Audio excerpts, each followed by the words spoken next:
वर डेरन वर वडो कयो न्यारींदीस निकरी भूतन कारण वर आदि ककर कर बता हो रखी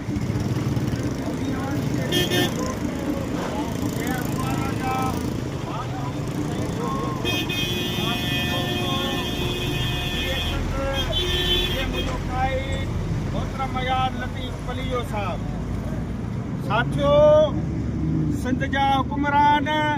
पाकिस्तान जा हुक्मरान हमेशा सिंधी माण्हुनि सां ज़ुल्म कयो आहे वो कॾहिं पाणी पियो बंदि थिए कॾहिं बिटो निज़ाम कॾहिं वॾो रिलीफ आहे 27 तरमीम ज़रिए हू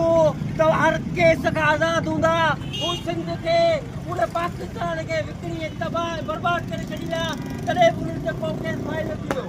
हू भले जेकॾहिं सिंधू दरिया विकिणी छॾीनि सिंध विकिणी छॾीनि पंहिंजी माउ जी पोटी विकिणी छॾीनि तॾहिं बि उन्हनि खे केरु पुछण वारो कोन्हे उन्हनि खे केरु सवाल करण वारो कोन्हे छो जो 27 तरमीम उन्हनि पंहिंजे मफ़ाद लाइ ठाही आहे असां सम्झूं था त मुल्क सां दुश्मनी आहे हीअ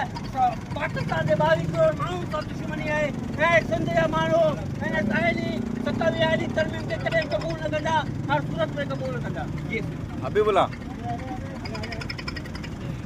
हाणे 27 तरमीम हाणे सिंध खे टे टुकड़ा करण जी साज़िश सची वई आहे